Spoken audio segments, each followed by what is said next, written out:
Hello student, स्वागत करते हैं आप सभी का आज के वीडियो में। इसके पहले वीडियो में हमने आपको बताना शुरू कर दिया था प्रतिरोधों के संयोजन के बारे में। उसमें भी हमने आपको दो तरीके से प्रतिरोधों को जोड़ने का तरीका बताया था। एक था श्रेणी क्रम और दूसरा था समांतर क्रम, यानी पहला सीरीज और दूसरा पैरेलल। उसमें हम जब प्रतिरोधों को जोड़ देते हैं तो उनका जो कुल प्रतिरोध यानी तुल्य प्रतिरोध जिसको कहा जाता है वो कितना होता है, उसका हम लोग फार्मूला पढ़ रहे थे कि कैसे आता है, क्या फार्मूला होता है और कितना होता है। जैसे अब कोई प्रतिरोध हम लेते हैं, 2 लिए, 3 लिए, 4 लिए, 5 लिए, उनको हम दो तरीके से जोड़ सकते हैं।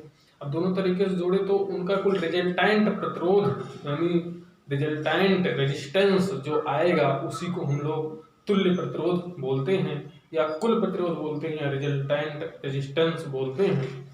तो हमने बताया था, सबसे पहले ये बता देते हैं कि ये जो टॉपिक है ये न्यूमेरिकल के दृष्टिकोण से बहुत ही इम्पॉर्टेंट है। एग्जाम में हमेशा या तो इसको जोड़ने का एक फार्मूला ड्राइव करने के लिए आएगा, न्यूमेरिकल इससे तो एक आता ही आता है हर एक एग्जाम में। तो इसको आप लोग ध्यानपूर्वक पढ़िए। तो इसको पढ़ने से पहले हम आपको एक दो चीज़ें बताते हैं। हमने बताया था कि प्रतिरोधों को दो तरीके से जोड़ते हैं। पहली बात, श्रेणी क्रम का फार्मूला भी हमने ड्राइव करवा दिया था। आज हम थोड़ा सा उसको रिवाइज कर लेंगे फार्मूले को फिर समांतर क्रम के फार्मूले को बताएंगे। उसके बताने से पहले भी हमने बताया था कि जब हम प्रतिरोधों को श्रेणी क्रम में जोड़ते हैं तो उसमें जो करंट फ्लो होता है वो सभी प्रतिरोधों में समान जाता है। जितनी करंट बैटरी से निकलती है वही करंट सभी प्रतिरोधों में से होकर के फ्लो होती है। जबकि विभव जो होता है यानी वोल्टेज जो होता है वो सभी प्रतिरोधों पर बंट जाता है। किसमें? श्रेणी क्रम में। अर्थात श्रेणी क्रम में धारा समान बहती है लेकिन विभव प्रत्येक प्रतिरोधों के सिरों पर अलग अलग होता है। इसका ही ठीक विपरीत समांतर क्रम में होता है। समांतर क्रम में धारा बंट जाती है तथा विभव सभी के प्रतिरोधों के सिरे पर समान होता है। तो ये जो दो बातें हैं दोनों क्रम के लिए जानना जरूरी है। एक बार फिर से दोहराते हैं, जब प्रतिरोधों को श्रेणी क्रम में जोड़ा जाता है यानी सीरीज में जोड़ा जाता है तो उनमें जो धारा फ्लो होती है यानी करंट फ्लो होती है वो सभी पर समान यानी सभी प्रतिरोधों में समान ही धारा प्रवाहित होती है तथा सभी के सिरों पर विभव अलग अलग होता है। जबकि समांतर क्रम में विभव जो है सभी के सिरों पर समान होता है लेकिन धारा बढ़ जाती है, अर्थात धारा जितनी बैटरी से निकलेगी वो जितने प्रतिरोध रहेंगे सब में बढ़ जाएगी। यानी समांतर क्रम में विभव बराबर होगा और धारा अलग अलग रहेगा सभी प्रतिरोधों में। तो श्रेणी क्रम में हमने बताया था, श्रेणी क्रम के लिए सबसे पहले श्रेणी क्रम का हमने फार्मूला ड्राइव कर लिया था। आप एक बार इसको अच्छे से समझने के लिए इसके जस्ट पहले वाला वीडियो देख सकते हैं। तो सीरीज कॉम्बिनेशन का हम सबसे पहले बताते हैं फार्मूला, श्रेणी क्रम संयोजन। श्रेणी क्रम संयोजन यानी श्रेणी क्रम में हम प्रतिरोधों को कैसे जोड़ते हैं यानी रजिस्टर्स को हम श्रेणी क्रम में कैसे जोड़ते हैं। हमने बताया था हम कोई 2, 3, 4, 5 जो कुछ भी प्रतिरोध ले लेते हैं। प्रतिरोधों को ऐसे दिखाया जाता है, ये कोई प्रतिरोध हो गया जिसको मान लिया गया R1, नाम दे दिया गया R1। दूसरा कोई प्रतिरोध है उसको R2 माना गया तथा तीसरा कोई प्रतिरोध है जिसको R3 माना गया।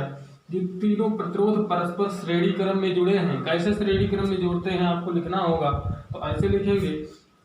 माना भाषा जो लिखना है, माना हमने 3 प्रतिरोध क्रमशः R1, R2 व R3 लिया। R1 को प्रतिरोध R1 को R2 के प्रतिरोध R1 के दूसरे सिरे को R2 के पहले सिरे से तथा प्रतिरोध R2 के दूसरे सिरे को R3 के पहले सिरे से तथा इसी क्रम में हम प्रतिरोधों को जोड़ते जाते हैं तथा R1 के पहले सिरे तथा R3 के दूसरे सिरे को हम बैटरी से जोड़ देते हैं। तो इस प्रकार से जो संयोजन हुआ हमारा वो क्या होगा, श्रेणी क्रम संयोजन होगा।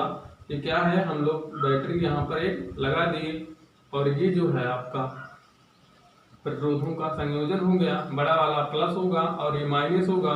ये 20 वोल्ट की बैटरी हमने मान लेते हैं कि हम इसमें लगाए हैं। तो हमने बताया है कि क्योंकि श्रेणी क्रम में है, जब श्रेणी क्रम में धारा बहेगी बैटरी में से, जो धारा यहाँ जाएगी आई, वही धारा आई यहाँ भी जाएगी, वही धारा आई सब में जाएगी।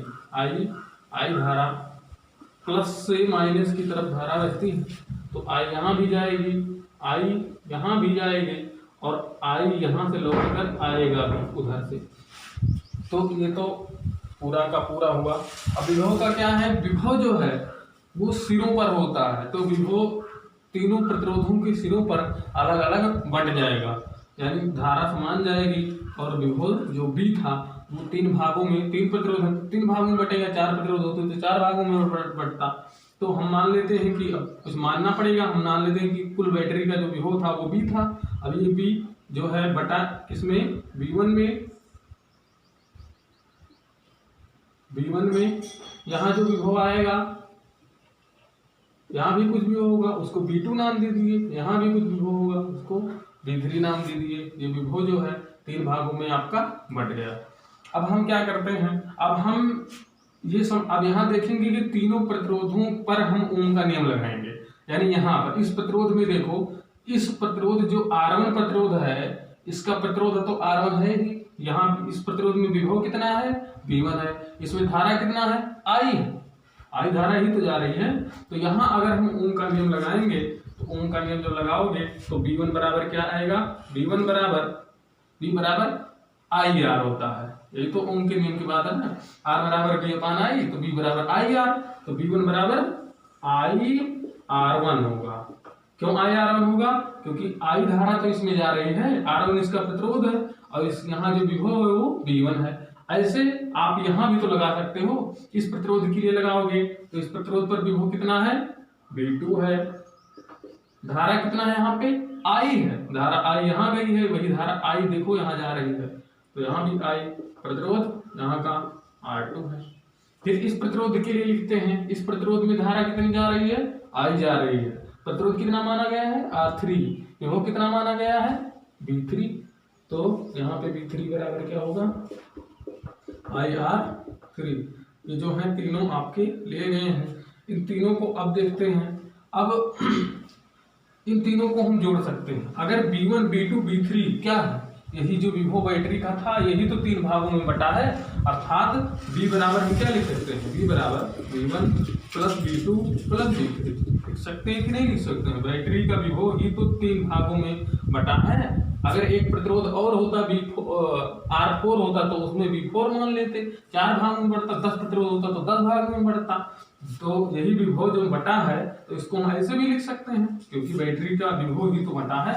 हम लिख लेंगे कि अतः हम ऐसे लिख सकते हैं, B बराबर V1 plus V2 plus V3। इसको कोई समीकरण मान लेंगे, यहाँ से कहेंगे कि समीकरण 1 से तीनों को एक में ही मान लिया गया है। तो B बराबर V1 का मान IR1, V2 का मान IR2, V3 का मान IR3।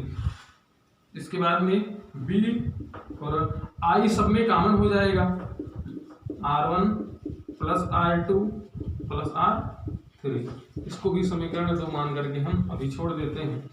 तो ये हमको मिला। क्या किया है हमने, केवल इतना ध्यान रखेंगे कि श्रेणी क्रम में है तो विभव सबके सिरों पर अलग अलग बट जाएगा। जो बटा है 3 भागों में, हमने B1 B2 B3 मान लिया। I सब में समान जाएगा, तो यहाँ ओम का नियम लगाएंगे। ओम के नियम वाले फार्मूले से या प्रतिरोध के फार्मूले से जो कुछ भी कहो, R बराबर B अपान I, B बराबर IR, यही सब है। I बराबर B अपान R या B बराबर IR फार्मूले से B1 यहाँ लगाएंगे, B1 बराबर इसमें जो धारा जाएगी उसी के लिए, तो इसी के लिए लिखा जा रहा है। तो यहाँ जो धारा जाएगी, यहाँ जो प्रतिरोध होगा, उसी की बात है। ऐसे ये मिला, ऐसे ये मिला। B बराबर IR1, B2 बराबर IR2, B3 बराबर IR3। I सब में है, इसीलिए सब जगह I आया। B सबके लिए अलग है, इसीलिए B1 B2 B3 आया। R1 R2 R3 हम लोग पहले मान लिए थे, तो ये समीकरण हमको मिला। ये कैसे लिखा गया, बैटरी का विभव ही 3 भागों में बटा था, साथ हम इसको लिख सकते हैं। तो ये इतना मिला। अब देखिए, अगर हम मान लेते हैं कि जो प्रतिरोध R1, R2, R3 माना गया है, ये क्या है, इसका जो नेट यानी रिजल्टेंट जो रेजिस्टेंस होगा, यानी इसका जो तुल्य प्रतिरोध होगा, वो हम मान लेते हैं कि R है। अगर ऐसे ध्यान से देखो कि ये इसे पूरा का पूरा ऐसे गायब कर दो, यहाँ पर कोई एक प्रतिरोध R1, R2, R3 की जगह पे एक प्रतिरोध होता जिसका प्रतिरोध R होता, तो उसमें धारा कितनी जाती, आई जाती, आई ही तो बहेगा। इस तीनों को ना देखो, एक मिनट के लिए सोचो कि इन तीनों की जगह पे हम एक ही प्रतिरोध मानते हैं, और ये दिमाग में मान लो या यहाँ हटा करके लगा लो, लेकिन केवल समझने के लिए बता रहे हैं। तीनों प्रतिरोध हम लोग क्या किए, तीनों प्रतिरोधों का जो नेट यानी रिजल्टेंट प्रतिरोध होगा, रेजिस्टेंस होगा, वो क्या होगा, R होगा। मान लेते हैं R होगा। R1, R2, R3 का कुल प्रतिरोध यानी तुल्य प्रतिरोध अगर हम R मानते हैं तो इन सबकी जगह पे R लिख सकते हैं। जब इन सबकी जगह पे केवल R लिख लिए तो उसमें धारा कितनी जाएगी, जो I यहाँ से चली वही तो जाएगी। विभव केवल एक प्रतिरोध है तो एक प्रतिरोध में B जाएगा, अर्थात तब उसके लिए भी तो हम ओम का नियम लिख सकते हैं। उसके लिए जब ओम का नियम लिखोगे तो B बराबर IR लिखोगे। जहां R यहाँ क्या लिख लोगे, जहां R जहां प्रतिरोध R जो है R1, R2 तथा R3 का तुल्य प्रतिरोध है। अगर मान लेते हैं कि इसका कुल प्रतिरोध यानी तुल्य प्रतिरोध R होता तो उसमें धारा आई जाएगी, विभव भी होगा, तो उसके लिए भी तो हम लिख सकते हैं। या ऐसे सोचो, अगर ये इतना ना लगाया जाए, जितने R1, R2, R3 है उतने का हम एक प्रतिरोध लगाते हैं, क्या, R, बैटरी वही लगाते हैं 20 वोल्ट वाली, प्लस माइनस, तो धारा अगर 20 वोल्ट पे धारा निकली थी आई, तो आई यहाँ निकलेगी, R यहाँ है तो धारा आई जाएगी। तब अब ये R कहाँ से आया, R1, R2, R3 का रिजल्टेंट माना गया है R, तो यहाँ धारा आई जाएगी और विभव भी होगा, तो इसके लिए ओम का नियम लगाओगे तो B बराबर IR आएगा कि नहीं आएगा, आएगा। समीकरण नंबर 3। समीकरण 1, 2 और 3 को देखो तो दोनों लेफ्ट हैंड साइड बराबर है, तो राइट हैंड साइड भी बराबर होंगे। समीकरण 2 व 3 से करोगे तो IR बराबर लिख सकते हो, IR बराबर IR1 plus R2 plus R3, I से I कट जाएगा, R बराबर R1 plus R2 plus R3। ये फार्मूला जो निकल करके आया है, यही श्रेणी क्रम में जुड़े हुए प्रतिरोधों के तुल्य प्रतिरोध का फार्मूला है। ये क्या है, श्रेणी क्रम में 3 प्रतिरोध जुड़े थे, R1, R2, R3, उसके तुल्य प्रतिरोध का ये फार्मूला है। तो उम्मीद करते हैं आपको समझ में आया होगा। समझना भी बहुत जरूरी है, डेरिवेशन समझोगे तभी जो है इसका न्यूमेरिकल लग पाएगा, आएगा समझ में। अब आप लोग इसको समझिएगा। अब हम नेक्स्ट चलते हैं, समांतर क्रम संयोजन। थोड़ा सा हमने नेक्स्ट वीडियो आप लोग जरूर देख लीजिएगा, जो नहीं देखे हैं इसके पहले का वीडियो आप देख लीजिएगा। ये पूरा डेरिवेशन वहाँ करवाए हैं, यहाँ दोबारा बता रहे हैं, तो आपको और अच्छे से समझ में आएगा। अब हम चलते हैं नेक्स्ट जो कॉम्बिनेशन है किसका, रजिस्टर्स का रेजिस्टेंस ज्ञात करेंगे। रजिस्टर्स का रेजिस्टेंस ज्ञात करते हैं। रजिस्टर्स मतलब प्रतिरोध, रेजिस्टेंस मतलब उसका ऑब्जेक्ट को तो प्रतिरोध बोलते हैं। तो समांतर क्रम में हम 3 प्रतिरोध लेंगे और उन तीनों प्रतिरोधों को जोड़ेंगे, इसमें पैरेलल कॉम्बिनेशन करेंगे हम लोग प्रतिरोध का। तो दूसरा जो है वो समांतर क्रम संयोजन है, समांतर क्रम संयोजन, पैरेलल कॉम्बिनेशन लिख देते हैं, पैरेलल कॉम्बिनेशन किसका? Parallel combination of resistors.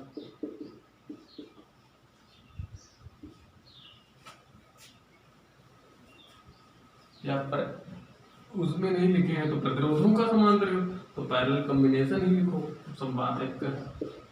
ऊपर हमने प्रतिरोधों का संयोजन लिख दिया है सीधे। श्रेणी क्रम पढ़े, समांतर क्रम। समांतर क्रम में हमने क्या बताया है? समांतर करने के लिए क्या बात ध्यान रखेंगे कि विभव जो है वो सभी के सिरों पर समान रहेगा और धारा सभी में बढ़ जाएगी।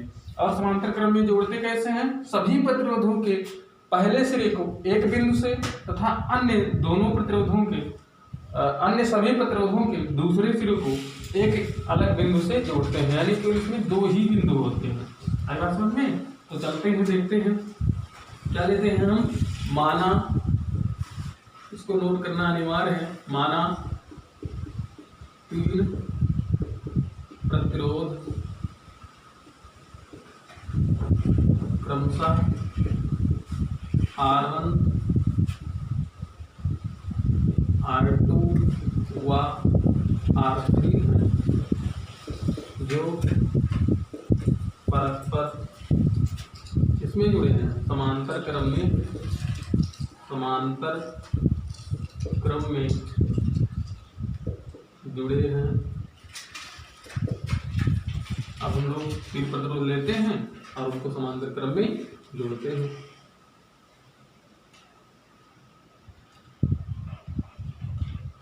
ये कोई प्रतिरोध हो गया, दूसरा कोई प्रतिरोध हो गया, और आप खूब ध्यान से देखोगे तो दोनों क्रम के संयोजन में अंतर दिखाई देगा आपको।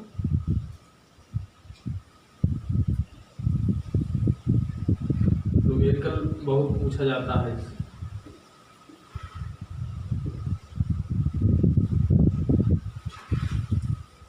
ये R1 हो गया, ये R2 हो गया, ये R3 हो गया। 3 प्रतिरोध R1, R2 और ये R3 तीनों प्रतिरोध हैं। ये बैटरी है कितने वोल्ट की? 20 वोल्ट की। धारा हम मान लेते हैं, यहाँ बैटरी से जब फ्लो होती है तो I फ्लो होती। I धारा, अब क्योंकि रास्ते अलग हो गए हैं तो समांतर क्रम में धारा हमने बताया है क्या होता है? बढ़ जाता है। तो यहाँ जो धारा जाएगी इसमें वो I1 जाएगी, और इसमें जो धारा जाएगी वो I2 जाएगी, और इसमें जो धारा जाएगी वो I3 जाएगी। I यहाँ से निकला, 3 रास्ते हुए तो 3 भाग में बटेगा। I1 इसमें गया, I2 इसमें गया और I3 इसमें गया, और फिर धारा जो है सभी मिल करके I यहाँ एकत्रित हो जाएगा। आई बात समझ में? अब देखो 20 वोल्ट की, अब R1 प्रतिरोध में कितनी धारा जाएगी? I1, I2 प्रतिरोध में I2, R3 प्रतिरोध में I3 धारा जाएगी। अब हमको प्रतिरोध के सिरों पर 3 चीज चाहिए। प्रतिरोध तो सबका पता है, सबके धारा भी हम लोग पता कर लें, लेकिन सबके सिरों पर विभव कितना होगा? विभव जब कहते हैं तो सिरों की बात जरूर करेंगे, और जब धारा कहेंगे तो जब करंट की बात होगी तो उसमें प्रतिरोध से होकर, और जब विभव कहेंगे तो उसकी सिरों पर कहेंगे। तो यानी प्रतिरोध R1 की सिरों पर जो विभव होगा वो कितना होगा? B होगा, क्योंकि हमने बताया है समांतर क्रम में सभी प्रतिरोधों के सिरों पर जो विभव होता है वो समान होता है। क्यों समान होता है? आप धारा तो समझ के बढ़िए, क्योंकि विभव जो होता है वो सिरों पर होता है। आप देखिए जो पॉइंट यही है, अगर वोल्ट मीटर से मापते हैं, हमने बताया था वोल्ट मीटर को समांतर क्रम में जोड़ करके मापा जाता है। तो यहाँ विभव मापोगे तो 20 वोल्ट की बैटरी है, यहाँ 20 वोल्ट की बैटरी यही तो है। यहाँ जो तार यहाँ है इसके बीच में आपको कोई प्रतिरोध नहीं मिला, तो तार ही तो है, ये तार ही तो है। यहाँ से अगर आप यहाँ मापते हो, यहाँ मापोगे, यहाँ मापोगे, यहाँ मापोगे, यहाँ चाहे जहाँ मापोगे तो B के मान में कोई परिवर्तन नहीं होगा। अर्थात इसमें विभव कितना होगा? यहाँ पर विभव B होगा, यहाँ पर विभव R2 के बगल में हम कामा लगा करके लिख देते हैं। यहाँ पर विभव कितना होगा? B। यहाँ पर विभव कितना होगा? B ही होगा। आई बात समझ में? क्योंकि सभी के सिरों पर विभव समान जाएगा। अब तीनों प्रतिरोध के लिए हम लोग लिख लेते हैं, वहां पर क्या लोग लिखे थे? B बराबर IR1। तो यहाँ हम लोग I1 बराबर लिख लेते हैं। यहाँ देखो बी बराबर आई आर होता है। आई बराबर क्या होगा, बी अपान आर होगा। आई बराबर बी अपान आर होगा। तो यहाँ इसके लिए अगर हम लिखना चाहें इस प्रतिरोध के लिए, R1 प्रतिरोध के लिए, तो R1 प्रतिरोध के लिए I1 धारा जाएगी, तो I1 बराबर लिखेंगे। विभव यहाँ कितना है, B है, प्रतिरोध कितना है, R1 है। ऐसे तो लिखेंगे। तो तीनों के लिए हम लिखते हैं। तो ओम का नियम हम किस में लगाएंगे, इन तीनों प्रतिरोधों में अलग अलग ओम का नियम लगाएंगे। जैसे श्रेणी क्रम में किए थे सेम वैसे यहाँ किया जाएगा। वहां पर हम लोग B बराबर B1 B2 B3 मान लिए थे। यहाँ पर वहां विभव बटा था, यहाँ धारा बटी है। तो यहाँ पर हम लोग करंट के फार्म में लिखेंगे। तो सबसे पहले हम लिख सकते हैं ओम का नियम किस में लगाएंगे, प्रतिरोध। ऐसे लिखेंगे, प्रतिरोध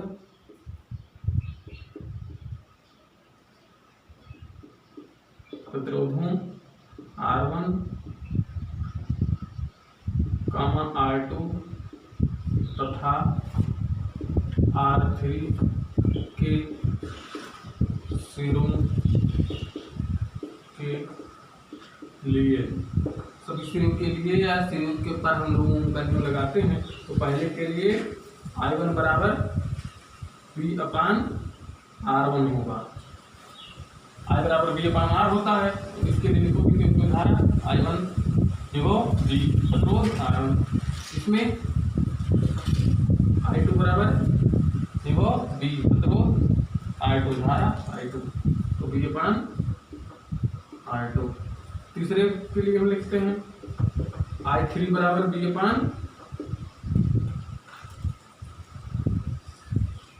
R3। ये तीनों को हम लोग एक क्या मानेंगे, समीकरण मानेंगे। अब देखो धारा जैसे वहां सेम, अगर आप दिमाग लगाओगे तो सेम उसी की तरीके से चल रहा है जैसे ही श्रेणी क्रम में चला था। अब यहाँ वहां विभव 3 भागों में बटा था, तो हम लोग B बराबर B1 plus B2 plus B3 लिख दिए थे। यहाँ धारा 2 बराबर भागों में बटी है, तो धारा को हम क्या लिखेंगे, I बराबर हम क्या लिख सकते हैं, I1 plus I2 plus I3 लिख सकते हैं। अब देखो वहां हम लोग क्या माने थे कि R1 R2 R3 का हम लोग मान लेते हैं कि जो तुल्य प्रतिरोध है वो कितना है, R है, यानी रिजल्टेंट जो रेजिस्टेंस है उसका वो R है। तो उसमें धारा कितनी जाएगी, I जाएगी, वो B ही होगा, क्योंकि R1 R2 R3 की जगह पे लगाएंगे तो I1 I2 I3 कुछ रहेंगे नहीं। तो कुल मिला के हम मानेंगे यहाँ क्या, माना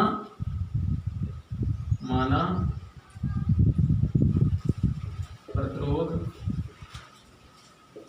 R1 कामा R2 व R3 का तुल्य प्रतिरोध R है। तो प्रतिरोध R1 R2 व R3 का तुल्य प्रतिरोध अगर हम R माने तो इसका तो अर्थात उसके लिए भी हम क्या लिख सकते हैं, I बराबर B अपान R लिख सकते हैं। I बराबर B अपान R हम लोग लिख सकते हैं, क्योंकि जब जैसे यहाँ सोचो ऐसे, अब यहाँ R1 R2 R3 का प्रतिरोध हम कितना ले लिए, R ले लिए और यहाँ बैटरी लगा दिए प्लस माइनस B, तो इसमें धारा आई जाएगी। तो सेम वही R1 R2 R3 का तुल्य प्रतिरोध R है, तो उसके लिए हम लिख सकते हैं I बराबर B अपान R। इसको हम लोग मानेंगे समीकरण नंबर 2। तो अगर हम R1 R2 R3 का तुल्य प्रतिरोध R मान लिए हैं तो इसके लिए हम लिख सकते हैं I बराबर B अपान R। अब समीकरण, एक मिनट, इसको जोड़ सकते हैं।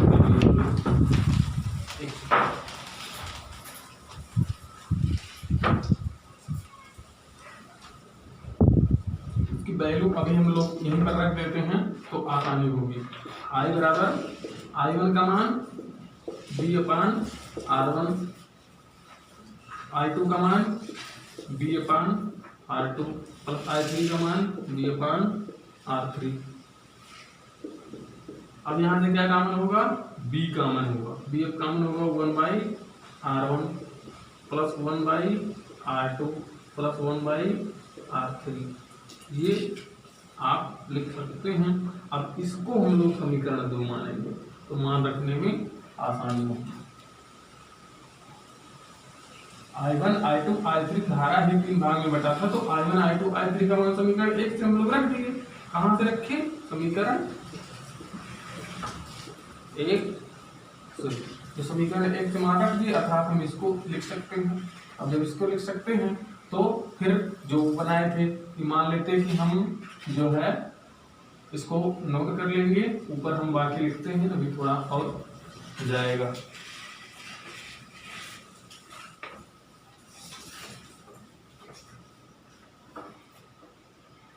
अब माना R1 R2 व R3 का तुल्य प्रतिरोध R है,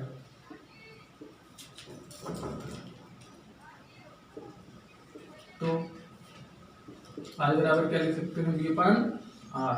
इसको समीकरण क्या मानेंगे? 3। हम मान ली कि R1 R2 R3 ना लगा हो या लगा हो इसका कुल प्रतिरोध R मान लिए, तो इसको ना देखो, इसको समझो कि एक है और उसको क्या कहेंगे? R है। और R है तो उसमें धारा जाएगी I, विभव होगा B, तो उसका अर्थात I बराबर V/R लिख सकते हैं। वहां पर B बराबर I लिखे थे, तो R तुल्य प्रतिरोध वहां माना गया था, R अभी हम यहाँ पर तीनों का तुल्य प्रतिरोध मानेंगे। अब यहाँ पर हम क्या करेंगे? समीकरण 2 तथा 3 से, समीकरण 2 तथा 3 देखो I बराबर है, I बराबर V/R है, यहाँ I बराबर B और कोष्टक में 1/R1 plus 1/R2 plus 1/R3 है। तो समीकरण 1 और 2 से हम लोग लिख सकते हैं V/R बराबर ये I बराबर इतना है और I बराबर इतना है, तो V/R बराबर B into 1/R1 plus 1/R2 plus 1/R3 ये तो आया है। अब इसमें कुछ कटेगा, B से B कट जाएगा ऊपर से, दोनों तरफ से अंश में है, तो 1/R बराबर आएगा 1/R1 plus 1/R2 plus 1/R3। यही जो फार्मूला आया है ये समांतर क्रम में जुड़े 3 प्रतिरोधों के तुल्य प्रतिरोध का फार्मूला है। R क्या है? R1 R2 और R3 के तुल्य प्रतिरोध का फार्मूला है। तो R1 कोई प्रतिरोध लिए थे आपने, R2 और R3 3 प्रतिरोध हमने लिया था, उनको समांतर क्रम में जोड़े थे और उनका तुल्य प्रतिरोध अगर हम R मान करके चले तो हमको क्या मिला? 1/R बराबर 1/R1 plus 1/R2 plus 1/R3। ऐसे 3-4 प्रतिरोध और होता तो 1/R4 1/R5 ऐसे करके आता। तो हम देखते हैं कि श्रेणी क्रम में जो तुल्य प्रतिरोध आया था वो तीनों का सीधे जुड़ गया था, लेकिन यहाँ क्या हो रहा है? यहाँ व्युत्क्रम के योग के बराबर आ रहा है, सभी के व्युत्क्रमों के योग के बराबर आ रहा है। तो ये फार्मूला आपका आएगा। श्रेणी क्रम में तुल्य प्रतिरोध क्या था? R बराबर R1 plus R2 plus R3 आता है। आई बात समझ में? तो ये है। अब हमने बता दिया है कि सबसे पहले ध्यान क्या रखेंगे कि 3 प्रतिरोध भी उनको समांतर क्रम में जोड़े। समांतर क्रम में कैसे जोड़ते हैं? वहां पर देखो एक के बाद एक प्रतिरोध जुड़ा था ऐसे, और समांतर क्रम में सभी का एक पॉइंट एक जगह से, सभी का पॉइंट एक जगह से जुड़ा हुआ है। तो ये हुआ समांतर क्रम। धारा 3 भागों में यहाँ बटेगी, विभव सब जगह समान रहेगा। यहाँ ओम का नियम, यहाँ ओम का नियम, यहाँ ओम का नियम, सब जगह ओम का नियम लगाया गया है। तो मिलेगा I1 बराबर, इन तीनों को हम जोड़ लेंगे, वहाँ B बराबर V1 V2, यहाँ I धारा 3 भागों में बटे थी तो यहाँ रख दिए, I 3 भागों में बटे थी तो ऐसे लिख सकते हैं I1 I2 I3 का मान यहाँ रख दिए, B कॉमन कर लिए, ये आ गया। अगर तीनों के तुल्य प्रतिरोध हम मान लेते हैं R है तो इसको भी हम लिख सकते हैं I बराबर V/R। I बराबर V/R अगर लिख लिए तो ये और ये बराबर हैं, लेफ्ट हैंड साइड तो राइट हैंड साइड भी बराबर होंगे। क्या कह देते हैं तुलना करने पर? तो तुलना करने पर V/R बराबर V, इसको रखेंगे, ये इसका साइड है और ये है। अब इस यहाँ से B से B कट गया, 1/R बराबर 1/R1 1/R2 तो 1/R3 आया। तो ये जो फार्मूला आया ये समांतर क्रम में जुड़े प्रतिरोधों के तुल्य प्रतिरोध का फार्मूला है। तो R अब 3 प्रतिरोध आपको दिए रहे, जैसे 2 ओम दे दिया, 3 ओम दे दिया, 4 ओम के 3 प्रतिरोध समांतर क्रम में जुड़े हैं तो इनका तुल्य प्रतिरोध ज्ञात करो। तो इसी फार्मूले रखेंगे 1/2, 1/3, 1/4 जोड़ेंगे तो 1/R का मान आएगा। फिर उसको पलट देंगे तो R का मान पता चल जाएगा। तो R क्या रहेगा, उन तीनों का तुल्य प्रतिरोध का फार्मूला रहेगा। तो इतना था न्यूमेरिकल में, दोनों को हमने इसमें एक में करके बता दिया है। उम्मीद करते हैं समझ में आया होगा। तो अभी कुछ टॉपिक्स हैं, आधे से ज़्यादा आप चैप्टर क्रॉस कर चुके हैं। पढ़ाएंगे तो न्यूमेरिकल भी ज़्यादा ज़रूरी है। और जो है आज का क्वेश्चन भी है, अगर आप लोगों को समझ में आता तो कमेंट करके ज़रूर बताएं, ताकि पता लगे कि आप लोग पढ़ रहे हैं या नहीं पढ़ रहे हैं। तो आज का जो क्वेश्चन रहेगा, आप लोगों का क्वेश्चन रहेगा कि आप बताएंगे कि समांतर क्रम में जो है क्या समान रहता है। समांतर क्रम में विभव समान रहता है सभी प्रतिरोधों के सिरों पर, या धारा समान रहती है। एक ही चीज बात आपको कमेंट करके बताना है। समांतर क्रम संयोजन में जो आपको क्या समान दिखाई दे रहा है, सभी प्रतिरोधों के सिरों पर क्या समान है, करंट समान है या वोल्टेज समान है। केवल एक बात ही आपको बताना है। तो आप लोग पढ़िए मेहनत से और कमेंट जरूर करके बताइए समझ में आया कि नहीं आया। धन्यवाद।